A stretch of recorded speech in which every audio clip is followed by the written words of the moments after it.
Hey there, YouTubers, it's Vera, and I'm going to do something different today. I figured I always do videos of one of my hobbies, which is makeup, but I'll show you a little something else today. In my last video that I did a review on, I don't know if some of you can see in the mirror or not, but you can see like the mess that's on my bedside table and on my jewelry box. And so you may have seen this book, which is, it's comedy. But this is Ronnie and Nancy, Their Path to the White House. Anybody that knows me really well knows that this book is not something that I'd really read. I try to be fair and balanced, better than Fox News, but this isn't a real book.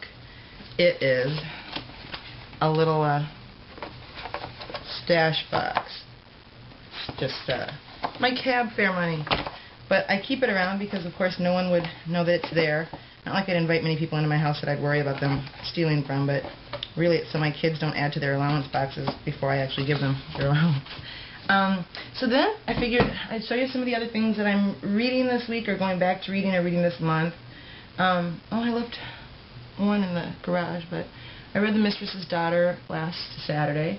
It was a good book, quick read. I forget the author's name. She's a writer that writes more than just memoirs. I'm sorry, I'll come back to it with the name. Here's a book I've had for a while, but I'm about to start reading again. I think I tried and I just never really got into it. Beyond Jabez by Bruce Wilkinson. I think this is a Christian novel, or maybe it's just testimonials. I'm not really sure, but stay in balance. That's all.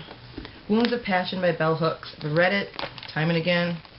Reading it again now. I sometimes go back to a chapter and I'll just read it, and then I'll start writing a bit about just, it just inspires me to write some of my own stuff. And then I'll go back to it and read a little more, and I'll do that from time to time. Haven't started this yet, but I love Terry McMillan. This is The Interruption of Everything. I'm curious to see what she's been doing, because I really stopped reading her stuff after Stella, which is like a long time ago. She's written probably 5 books since then, but she kind of got a little nutty too, so I don't know, I shied away. Seduction by Velvet. This is erotica, just something to have, but I read her first book, so I figured I'd read that one too. These are kind of along the same lines. The Bondwoman's Narrative. I've read this. This is edited by Henry Louis Gates Jr. It's a novel by Hannah Crafts, who I believe is the I get this one and another one confused because they're both the stories of slaves, of slave women, and I think both of them were named Hannah, but I'm not sure. I'll have to find out what the other book was named, but basically it was a woman who hid in a closet for like 10 years to escape to freedom. I'll find that one out, but that's not what this one's about. And this is My Confederate Kinfolk. Just things I like to read that discuss the history of slavery, freed women, freed men, genealogy, stuff like that. So this is an interesting twist. Check it out if you can. It's by Tulani Davis. Yeah, that's a good one. Skin Deep. I read this ages and ages ago, and I figured I would start reading it again since I had it like sitting out. But this is a book about, let's see, black women and white women write about race. Actually, I think this is another one that I've read chapters from time to time, and then I go back to it, and I'll read a couple more chapters. Sometimes I like to read a bunch of books at a time, and sometimes I just read one until it's over, and that's it. This is The Rising by Tim LaHaye and Jerry B. Jenkins, which you'll all be familiar with if you read the Left Behind series. Again, I don't really get into, I don't know. My whole religious thing is all over the place, but I still like to read just different perspectives and different points of view. Even though this is a novel, it's based on biblical fact, so I read it. And it's okay if you disagree with me about what biblical fact is. I don't really care, but we're all entitled to our own. Another book that I go back to constantly, one of my favorite books of all time, A People's History of the United States of America by Howard Zinn. If you haven't read it, go read it. I got this in college, so like 20 years ago. Is that right? Yeah, 20 years ago, and I go through this constantly. Probably one of the most interesting parts is in the beginning when they talk about how the United States determined which kind of people they would let into the country and which types of people they would not. I won't say much more about that, but there's a reason why we are not as diverse as we should be, perhaps. It's purposeful. Another favorite, this is just the works of Dorothy Parker. What's it actually called? The Poetry and Short Stories of Dorothy Parker. I love her. She was, I don't know, such a maverick, such a pioneer, and such a freaking lady. Love that.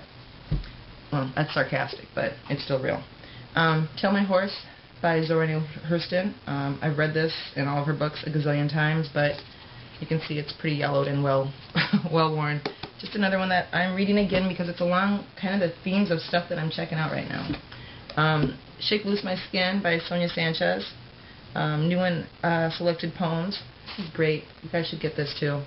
Another book that I don't like to read these in order when it's poetry and collections. I like to go, just kind of close my eyes and go to whatever I see, kinda. And this is just one that I do that with quite often. I bought this, I don't know, about 6 months ago on a book expedition, which is my other favorite spending habit. Of Plymouth Plantation by William Bradford, who is a Mayflower colonist and an ancestor of my kids. But he's got an interesting story. This isn't the first book of his that I've read. I think he only had like 2 or 3. But I started reading it, I stopped, I started reading it, I stopped, I saw something on the History Channel, I read again. I don't know, there's like 25 million Americans that are really related to him, so it's not really a big deal to be a Mayflower descendant. What else? I'll make this quick. Eat, Pray, Love. This is such a good, it's not really chick lit. It kind of is. But just going through different changes in my life, this book came right on time. Let's see. One Woman's Search for Everything Across Italy, India, and Indonesia. If you don't know much about it, basically she's getting a divorce and she decides to take the money from, like, I think her next book advanced and travel the world. And there she eats and finds herself as a woman, and she discovers a guru and does pray, and she falls in love. And I think that was it. This is just my journal, so I don't know why that's sitting there. But there's my bedside reading, guys.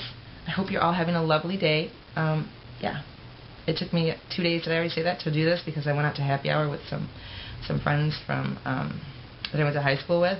I had 2 margaritas, dinner, and some guy sent me a shot, and I felt so horrible the next day. It wasn't the shot, because I know the shot came from the bar and it was fine, but I don't know what it was, but it's taken me like 2 days to feel normal again, and I have to go out and mow the lawn, so I really have to feel normal today. But I just can't hang anymore. I'm too old to have 2 drinks and go out and think. And we closed the bar down, so. But I still only had 2 flippin' drinks, and they just tore me up. I just didn't even want to get out of bed yesterday. But I'm a mom, so it's not an option. I had to get out of bed. Anyway, that's it for now. I'll come back maybe with something a little later. Hope you're all doing well. Send out a smile. Bye-bye.